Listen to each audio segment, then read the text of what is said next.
야인의 장고단상 이목사의 성경공부 87번 영상 지상 대사명 두 번째 이야기 선교의 정의와 역사. 안녕하십니까. 미국 아리조나 북부 그랜드 캐년 동쪽에 있는 투바시티라는 작은 광야 마을에서 미국 원주민 나바호족 그리고 호피족과 함께 살고 있는 이목사입니다. 부족한 곳이 많지만 이곳을 좀 더 살기 좋은 곳으로 만들고자 아주 작은 촛불 하나 들려고 애쓰는 일꾼에 불과합니다. 오늘은 이 선교의 정의와 시작. 여기 화면에 웃자가 나왔네요. 정의인데 정의와 이렇게 되어 있네요. 그 선교의 정의와 그 역사 시작, 이 역사에 대해서 생각을 해보려고 하는데 거창합니다. 제목은 거창하지만 내용은 아주 간단합니다. 그래서 우선 전도와 선교라는 말을 우리가 많이 쓰고 있는데 이 말이 문자적으로 또 상황적으로 어떤 의미를 가지고 있는지 잠깐 생각해 보도록 하죠. 우리가 전도라는 말 쓰죠. 원래의 말의 뜻은 이치를 나눈다, 이치를 나눈다 이런 뜻이라고 생각합니다. 그리고 선교라는 말은 교리를 선포한다. 그래서 이치를 나누는 것과 교리를 선포하는 것이 무슨 차이가 있을까 이렇게 생각을 해봤더니 이치를 나누는 것은 어떻게 보면 내가 이치를 가지고 있기 때문에 남들과 나눈다고 하는 그 생태적인 이런 면이 있는 것 같고 교리를 선포한다고 하는 것은 어떤 특정한 목적을 가지고 어떤 특정한 상황에서 특정한 그 행위를 우리가 일컫는 것이 아닌가. 저 나름대로 이렇게 생각을 한번 해봤어요.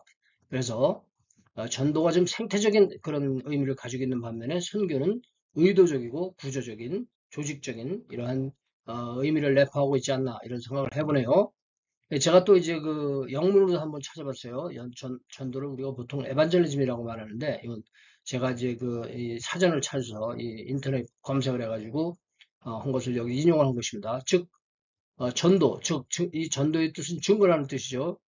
기독교 복음, 즉 예수 그리스도의 메시지와 가르침을 나누는 행위. 이는 일반적으로 다른 사람들을 기독교로 개종시키려는 의도로 행해진다. 이 다른 사람들에게 전해서 그 사람들도 그거를 따르게 하려는 의도를 가지고 있다. 이런 의미라고 합니다. 이렇게 이 뭡니까? 일반적으로 인터넷에서 나타나는 소위 말해서 요새는 인공지능 생성 이런 얘기 하지 않습니까? 이런 답이 나오더라고요. 자, 그렇다면 선교는 무엇이냐? 미션이라고 우리가 말하지 않습니까? 미션은 사실은 사명이라는 이런 근본적인 뜻이 있죠. 선교는 개인이나 집단에 부여된 특정 업무, 의무 또는 목표를 의미한다. 그 자체를 의미하면서 미션, 또한 개인의 소명, 봉사활동을 위해 파견된 집단 또는 그러한 활동에 수행되는 장소를 의미할 수도 있다. 또한 사명은 조직의 목적이나 군사 작전에 대한 진술일 수도 있다. 이것도 제가 앞에 에반젤리즘과 마찬가지로 이렇게 인용을 했습니다. 이것은 어떻게 보면 그 전도에 비한다고 한다면 일반적인 반드시 종교적이지만은 않은 그런 일반적인 그런 면에서 이 선교라는 말, 미션이라는 말을 설명한 것을 제가 또 이렇게 한글 번역을 올렸습니다. 자, 이제 제가 전도와 선교의 그 역사를 한번 우리가 세 화면에 걸쳐서 생각을 해보려고 하는데요. 자, 제가 이 선교의 역사라는 제목을 달아놓고 보니까 참 제 자신이 생각해도 어이가 없어요. 이 선교의 역사가 얼마나 참 오래되고 그 선교의 역사를 지배하는 여러 가지 학문적, 신학적, 실천적 그런 다이내믹이 얼마나 많이 있겠습니까? 그런데 제가 여기서 세 화면에 한번 선교의 역사를 한번 정리를 해보려고 해요. 이걸 보시고서 이걸 무슨 역사라고 말하느냐 이렇게 생각하시는 분들도 있겠지만 저로서는 지금으로서는 이것으로 충분하다. 그래서 제가 한번 생각을 해봤어요. 어떻게 우리가 전도나 혹은 선교의 이 역사 속에 우리가 위치했느냐, 어떤 역사 속에 우리가 위치했느냐 이걸 생각해 보기 위해서 한번 생각을 해봤는데요. 예, 첫째, 전도는 예수님의 성육신 그리고 공생애로부터 시작된 물 흐름 같은 자연스러운 현상이다. 예수님께서 최초의 선교자시고 전도자시고 그거를 시작하셨다는 거죠. 그래서 그분의 그 성육신, 태어나신 그 자체도 그 하나님의 영광과 진리와 은혜를 우리에게 보여주시기 위해서 그리고 그분이 공생애를 하시면서 또 그로 인해서 시작된 물 흐름 같은 어쩔 수 없는 섭리, 하나님의 섭리의 한 부분이다. 그리고 예수님 마태복음 10장에 보면요, 이렇게 제자들을 둘씩 이렇게 보내셔가지고 당신이 제자들에게 하신 일을 너희도 나가서 해라 이렇게 해가지고 실습을 시켜줬습니다. 그것이 마태복음 10장에 나오는 말씀이죠. 또한 승천하시기 전에 성령 충만으로 땅 끝까지 전도할 것을 예고하셨어요. 예고. 예, 사실은 사도행전 1장 8절에서는 그렇게 될 것이다. 그렇게 해라가 아니고 그렇게 될 것이다. 그것은 뭐예요? 생태의 생태. 이것이 생태이기 때문에, 생태적인 것이기 때문에, 복음의 생태적인 것이기 때문에, 천국의 생태적인 것이기 때문에 그렇게 예고하셨죠. 사도행전 1장 8절에 제가 본문을 여기다 인용하지 않겠습니다. 그리고 또 명령하셨어요. 마태복음 28장 18, 20절에 모든 족속으로 제자를 삼아 아버지 아들과 성령의 이름으로 세례를 주고 내가 너에게 분부한 것을 지키게 하라. 볼자가 내가 끝날까지 세상 끝난 너와 함께 하리라. 그래가지고 아주 구체적인 명령을 하셨기 때문에 우리 사도행전 1장 8절의 말씀은 너희가 예루살렘과 사마리아 땅끝까지 성령이 너에게 마시면 능력을 받고 예루살렘과 유다와 사마리아 땅끝까지 내 증인이 되리라. 이렇게 예고하시고 또 명령하셨던 것을 우리가 참 알 수 있어요. 이것은 어떻게 보면 이 선교의 대전제가 된다고 말할 수 있겠지만 전체적으로 우리가 전체 안에서 또한 예수님은 태어나신 거, 사역하신 거, 제자들을 보내신 거, 또 승천하시면서 제자들에게 그것을 명령하셨다.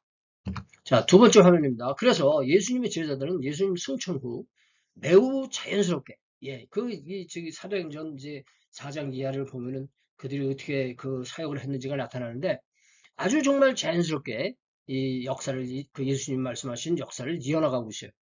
거기에 그렇게 된 그 자연스러운 환경 속에는 좋기도 하고 나쁘기도 한 이 상황이 다시 말해서 좋든지 나쁘든지 좋으면은 좋아서 나쁘면 나빠서 그들은 복음을 전했으며 예, 조직적인 선교 활동을 시작했다. 그래서 특히 우리가 사도행전 13장에 보면 안디옥 교회에서 그 바울과 바나바를 이렇게 선택을 해가지고 교회가 조직적으로 이렇게 타지에 그 복음 전도자를 보내는 이런 사역을 우리가 볼 수 있지 않습니까? 그리고 그 초대교회 그 지역 교회들과 교회 지도자들은 지리적, 정치적 경계를 넘는 선교 활동, 선교 활동이라고 하면 지리적, 정치적, 문화적 이런 경계를 넘는 복음 전도 활동 아닙니까? 그것을 어떻게 했어요? 감독하고 지원하고 격려했다. 그래서 교회건 개인이건 이 교계가 총동원이 돼서 함께 이 전도 선교의 역사를 감당했던 것을 우리가 눈에 볼 수 있고 또 빌립보 교회에 보내는 편지를 보더라도 너희가 나의 수고하는 일에 너희가 참여했다. 이런 걸 보면 여러 지역교들도 함께 도왔던 것을 우리가 알 수 있습니다. 자, 세 번째 화면입니다. 이 사명은 공간적 끝과 역사의 끝까지 지속되어야 한다. 제가 이렇게 정리를 해봤어요. 공간적 끝은 뭐냐면 딱 끝이죠. 역사의 끝은 언제입니까? 예수님 오실 때까지 우리는 이 일을 지속해야 된다. 제가 이 선교지에 와가지고 아주 결정적인 그 선교에 아주 그 관심이 있는 분이고 투신하신 분이고 경험이 있는 분이고 관점을 가지고 계신 분들로부터 이런 얘기를 들었어요. 제가 여기 처음 왔을 한뭐 10여 년 전에 여기 왔을 때 선교의 황금 시대는 지났다. 예, 이런 얘기를 제가 듣고 그래서 저는 막 왔는데 뒤늦은 나이에 여기 막 왔는데 이분들이 하시는 얘기가 관계없는 두 분이 같은 얘기를 하시는 거예요. 선교의 황금 시대는 끝났다. 선교의 황금 시대가 어디 있습니까? 우리는 제자들이 어려운 시대에도 복음을 전하고 힘들 때도 복음 전하고 즐거울 때도 복음 전하고 길이 막힐 때도 복음을 전하고 길이 열릴 때도 복음을 전했어요. 선교의 황금 시대는 없습니다. 다만 예수님 오실 때까지 이것이 황금이냐 돌멩이냐 쇳덩어리냐 우리는 이 활동을 감당해야 된다고 하는 사실이에요.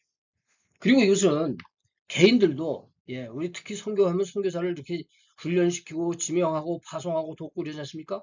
그러한 소위 말해서 전임 선교사가 아니라 일반인들이라 하더라도 살아있는 한 이게 소위 말해서 사명 수명이다. 제가 그 전에 사명 수명이라는 말을 쓴 적이 있는데 사명 수명에 의해서 살아있는 한 자신의 자원과 시간과 어떤 인적 노력을 동원해서 어떤 모습으로도 전임 사역자처럼 그렇게는 못하지만 어떠한 면으로도 여기 동참해야 된다고 하는 사실이죠. 그리고 그 지상 대사명이 완수되면 예수님 마태복음 24장은 천국 복음이 땅 끝까지 전파된 다음에 내가 올 것이다. 그래서 예수님이 다시 오실 것입니다. 예수님을 기다리는 우리 모두는 그냥 어서 오시옵소서.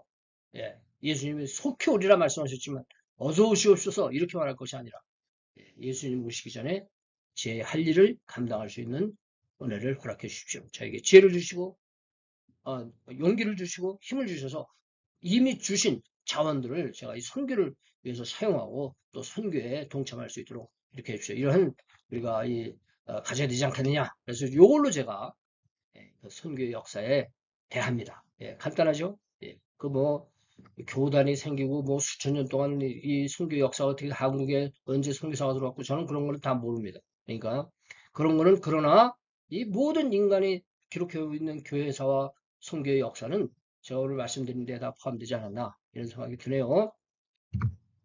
자, 끝났습니다. 그래서 오늘 뭡니까? 부록 화면 제가 소개해 드립니다. 선교단체, 선교의 어떤 자세, 예. 그리고 큰 그림, 이 큰 그림은 신앙의 큰 그림 관련 영상 코너가 각 주제에 이렇게 붙어 있습니다. 그래서 이것을 참고하실 분들은 화면을 정지해 놓으시고 참고하시기 바랍니다. 말씀을 통한 오늘의 교제에 감사드리며 다음에 또 볼 때까지 성령 안에서 의와 평강과 희락이 귀 가정에 충만하시기 바랍니다. 저는 이만 여기서 잠시간의 작별 인사 드립니다. 학건의